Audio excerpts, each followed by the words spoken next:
Hello friends, this is Jyoti and you are watching Edu Sankalp. आज हम 17 अगस्त 2022 की करंट अफेयर्स आधारित जीएस के बारे में डिस्कस करेंगे। पहली न्यूज़ है, वर्तमान में इस समय फ्रांस के जंगलों में आग लगी हुई है।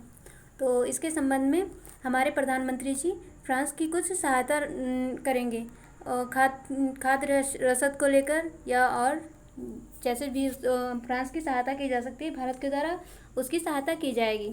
तो इससे फ्रांस से संबंधित कुछ मैप के अंतर्गत कुछ चीज़ें देख लेते हैं। ये है फ्रांस की राजधानी पेरिस। पूछा जाता है पेरिस किस नदी के किनारे है, तो सीन नदी। पेरिस सीन नदी के किनारे है। सीन नदी ये है, सीन नदी, और यह सीन नदी अपना जल इंग्लिश चैनल में छोड़ती है। पूछा जाता है कि ब्रितानी प्रायद्वीप कहाँ पर है, तो ये ब्रितानी प्रायद्वीप है, ब्रितानी प्रायद्वीप।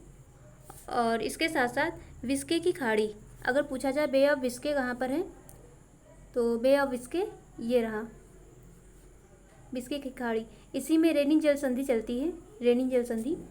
ब्रितानी प्रायद्वीप ये है, यहाँ पर लिखा हुआ ब्रितानी प्रायद्वीप, येलो वाला ये है। और रेनिन जल संधि, रेनिन लिख देते हैं, रेनिन रेनिन जल संधि ये यहाँ पर चलती है। आगे, फ्रांस और स्पेन के बीच पेरिनीज पर्वत श्रेणी है। फ्रांस और स्पेन के बीच पेरिनीज, तो पेरिनीज पर्वत श्रेणी जो है ये फ्रांस और स्पेन के बीच प्राकृतिक सीमा बनाती है, फ्रांस और स्पेन के बीच। और इसी पर्वत श्रेणी पर, इसी पर्वत पर एक है अंडोरा देश है, वो उसी पर्वत श्रेणी पर ही बसा हुआ है, पूर्ण रूप से उसी पर्वत श्रेणी पर। तो पेरिनीज पर्वत श्रेणी स्पेन और फ्रांस के बीच में, स्पेन और। पूछा जाता है कि इंग्लिश चैनल किन दो देशों के बीच में है, ये है इंग्लिश चैनल, तो किन दो देशों के बीच में, तो ऊपर यूनाइटेड किंगडम है यानी कि ब्रिटेन, और नीचे फ्रांस है, तो इन दोनों देशों के बीच में है क्या, इंग्लिश चैनल। इसके साथ ही डोवर जल संधि भी यहीं पर है, ये लिखा हुआ है स्ट्रेट ऑफ डोवर, तो डोवर जल संधि भी ब्रिटेन और फ्रांस के बीच में पड़ता है, डोवर जल संधि। यहाँ पर जूरा पर्वत श्रेणी है, जूरा पर्वत श्रेणी स्विट्जरलैंड और फ्रांस के बीच में है। जूरा पर्वत श्रेणी फ्रांस और स्विट्जरलैंड के बीच में है, फ्रांस और स्विट्जरलैंड। नेक्स्ट है, फीफा द्वारा भारत पर प्रतिबंध लगाए गए हैं। फीफा जो कि फुटबॉल से संबंधित है, फुटबॉल गेम इसके अंतर्गत खेले जाते हैं, तो इसने भारत पर कुछ प्रतिबंध लगा दिए हैं। और इसके अंतर्गत भारत में अंडर 17 महिला विश्व कप होने वाले थे, तो इसकी मेज़बानी भारत के द्वारा की जानी थी, तो इसे छीन लिया गया है। इस प्रतिबंध के अंतर्गत इसकी मेज़बानी को छीन लिया गया है। नेक्स्ट है, राजस्थान के जालौर में एक अध्यापक द्वारा दलित बच्चे के पानी के बर्तन को छू लेने के कारण उसे पीटा गया। इस अध्यापक के द्वारा इस बच्चे को पीटा गया, और पीटने के बाद यह बच्चा जो है, इस बच्चे की मृत्यु हो जाती है। तो रीज़न क्या था कि वो बच्चा दलित था। तो इससे संबंधित हमारे संविधान में कुछ प्रावधान है। संविधान के अनुच्छेद 17 के अंतर्गत अस्पृश्यता का अंत कर दिया गया है। अस्पृश्यता यानी कि छुआछूत पूर्ण रूप से भारत में समाप्त कर दिया गया। फिर भी अस्पृश्यता के अंत होने के बावजूद ऐसी स्थितियों को भारत के अंदर देखा जा रहा है, जो कि जातिवाद को बढ़ावा दे रहा है। बाबा साहब ने एक पुस्तक लिखी थी, अनहिलेशन ऑफ कास्ट। तो ये किसकी पुस्तक है, बाबा साहब की। इन्होंने जातिवाद पर ये बुक लिखी हुई है। नेक्स्ट है, जो बाइडेन जो कि अमेरिका के राष्ट्रपति हैं, तो जो बाइडेन ने जलवायु परिवर्तन बिल पर साइन कर दिया है। जलवायु परिवर्तन एक प्रस्ताव आया, उस पर इन्होंने साइन कर दिया, अधिनियम। तो जलवायु परिवर्तन से संबंधित कुछ चीज़ें देख लेते हैं जिसे इन्होंने अधिनियम का रूप दे दिया है। तो रियो सम्मेलन या फिर पृथ्वी सम्मेलन किस वर्ष हुआ? तो 1992 ईस्वी में। ये जलवायु परिवर्तन से ही संबंधित सम्मेलन था और इसके अंतर्गत एजेंडा 21 को लाया गया। एजेंडा 21 का मतलब है 21वीं सेंचुरी। 21वीं सेंचुरी में 5 टारगेट रखे गए थे एजेंडा 21 के अंतर्गत, जिनको पूर्ण करना था 21वीं सेंचुरी के अंतर्गत, जो कि जलवायु परिवर्तन से संबंधित हैं। नेक्स्ट है क्योटो प्रोटोकॉल। तो ये पूछा जाता है क्योटो प्रोटोकॉल किस सन में हुआ? 1997 ईस्वी में। मतलब 5 साल बाद, 1992 के 5 साल बाद यानी कि 1997 में क्योटो प्रोटोकॉल कहाँ पर इसका सम्मेलन हुआ? तो और ये प्रोटोकॉल कहाँ से लिए गए? तो जापान से। क्योटो जो है जापान का एक शहर है, तो वहीं पर उसी के नाम से क्योटो प्रोटोकॉल नाम रखा गया। इस प्रोटोकॉल के अंतर्गत इसमें जो कानून बनाए गए ये बाध्यकारी हैं। ये इस प्रोटोकॉल पर जिस देश द्वारा साइन कर दिया जाता है उस पर ये बाध्यकारी हो जाते हैं। इसके अंतर्गत ग्रीन हाउस गैस को कम करने के लिए उस देश पर दबाव डाला जाता है ताकि वह देश कम से कम ग्रीन हाउस का उत्सर्जन कर सके। नेक्स्ट है यूक्रेन के दौरे पर जाएंगे एंटोनियो गुटेरेस। तो गुटेरेस जो हैं यूएन के महासचिव हैं। गुटेरेस यूएन के महासचिव हैं और ये यूक्रेन जाएंगे। यूक्रेन और रूस के बीच में संघर्ष चल रहा है, उसी के को देखते हुए यूक्रेन और रसिया के बीच में। तो अगर पूछा जाए यूएन से ही संबंधित कि यूएन के पहले महासचिव कौन थे? महासचिव जान है तो इसी से संबंधित कि पहले महासचिव कौन थे? तो त्रिगवेली ये नार्वे से संबंध रखते हैं, नार्वे के रहने वाले थे। ये पहले महासचिव थे यूएन के। नेक्स्ट है भारत के G20 के शेरपा किसे बनाया गया है? G20 के शेरपा तो अमिताभ कांत। अब G20 के टोटल सदस्य देश कितने हैं? तो इसके अंतर्गत 19+1, तो 19 देश हैं और 1 है यूरोपीय यूनियन EU। तो देख लेते हैं 20 देश, जो 20 सदस्य हैं इन लोगों के बारे में। तो दक्षिण अमेरिका के अंतर्गत, दक्षिण अमेरिका कॉन्टिनेंट जो है तो उसके अंतर्गत अर्जेंटीना, ब्राज़ील ये 2 देश हैं, अर्जेंटीना और ब्राज़ील। और उत्तरी अमेरिका के अंतर्गत अगर देखा जाए तो अमेरिका, कनाडा और मैक्सिको ये 3 देश हैं उत्तरी अमेरिका के अंतर्गत। America, Canada, Mexico. अब यूरोप में आ जाते हैं तो जर्मनी और France. Germany, France, Italy, Turkey, United kingdom ये देश पड़ जाएंगे टोटल 5। टर्की को एशिया में ले लेते हैं, ये दोनों देश कॉन्टिनेंट में हैं।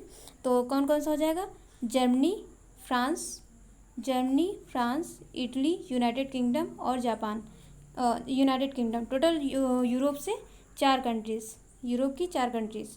अब एशिया में आ जाते हैं तो एशिया के अंतर्गत टर्की है यानी कि तुर्की, जापान, दक्षिण कोरिया, इंडोनेशिया, रूस, भारत, चीन ये सब एशिया के अंतर्गत है। फिर से तुर्की, रूस, चीन, भारत, दक्षिण कोरिया, इंडोनेशिया, जापान ये एशिया के अंतर्गत है। सऊदी अरब ये भी एशिया में है, सऊदी अरब।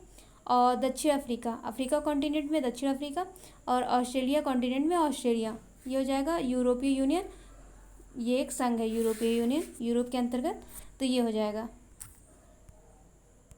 नेक्स्ट है महान क्रांतिकारी मदन लाल ढींगरा जी का आज बलिदान दिवस है। मदन लाल ढींगरा तो ये क्रांतिकारी थे, तो इनसे संबंधित जानकारी 1 जुलाई 1909 को मदन लाल ढींगरा ने विलियम कर्जन वाली की गोली मारकर हत्या कर दी। तो 1909 ईस्वी में इन्हें मृत्यु दंड दे दिया गया। तो इम्पॉर्टेंट है कि कर्जन वाली की हत्या किसने की? तो मदन लाल ढींगरा जी ने कर्जन वाली की हत्या कर दी 1909 ईस्वी में। नेक्स्ट है विश्व का सबसे ऊंचा रेलवे ब्रिज कहाँ पर बनाया जा रहा है, किस नदी पर बनाया जा रहा है? तो चिनाव नदी पर बनाया जा रहा है हिमाचल प्रदेश के अंदर। तो विश्व का सबसे ऊंचा रेलवे ब्रिज चिनाव नदी। अब चिनाव नदी है तो चिनाव नदी का उद्गम कहाँ से हुआ है? चिनाव नदी का उद्गम तो बड़ा लाचा दर्रे से, बड़ा लाचा दर्रा। यह बड़ा लाचा कहाँ पड़ता है? हिमाचल प्रदेश में, हिमाचल प्रदेश। और यह चिनाव नदी सिंधु नदी की सहायक नदी। उड़ान योजना को 5 वर्ष होने वाले हैं, उड़ान योजना। और उड़ान योजना का फुल फॉर्म है उड़े देश का आम नागरिक। नेक्स्ट है तमिलनाडु में एक नया हाथी रिजर्व बनाया जा रहा है, हाथी रिजर्व। तो यह नया हाथी रिजर्व का नाम क्या है? अगस्त मलाई हाथी रिजर्व, अगस्त मलाई हाथी रिजर्व।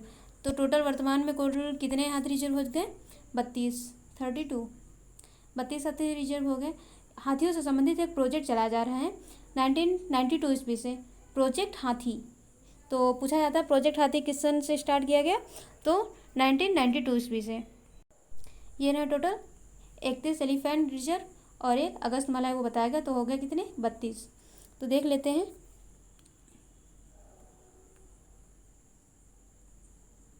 फर्स्ट है शिवालिक।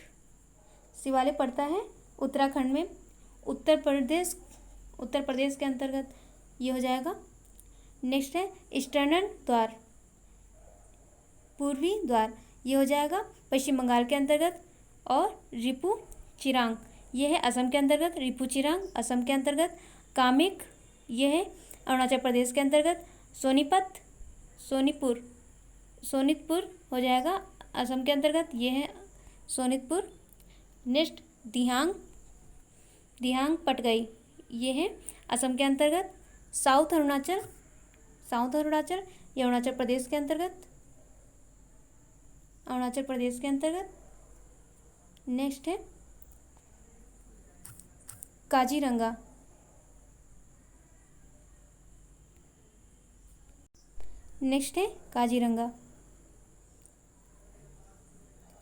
ये रहा काजीरंगा। और इसके नीचे कार्बी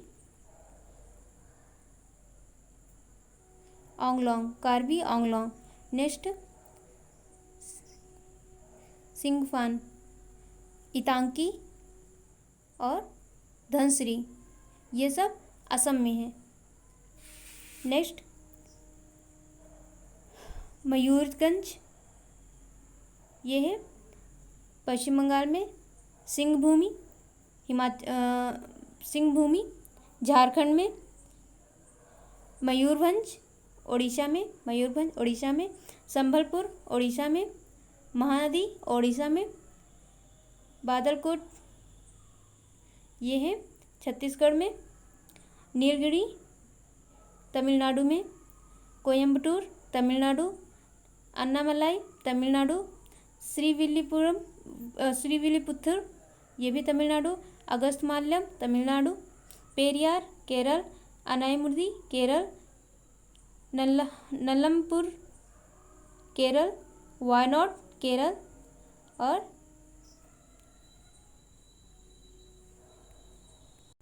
धंदेली, ये कर्नाटक में, मैसूर कर्नाटक। ये हो गया टोटल 31। तो फ्रेंड्स, कैसी रही आज की क्लास? जीएस आधारित, करंट अफेयर्स आधारित क्लास। वीडियो पसंद आई हो तो वीडियो को लाइक करें और चैनल को सब्सक्राइब। मिलते हैं नेक्स्ट वीडियो में, तब तक के लिए जय हिंद।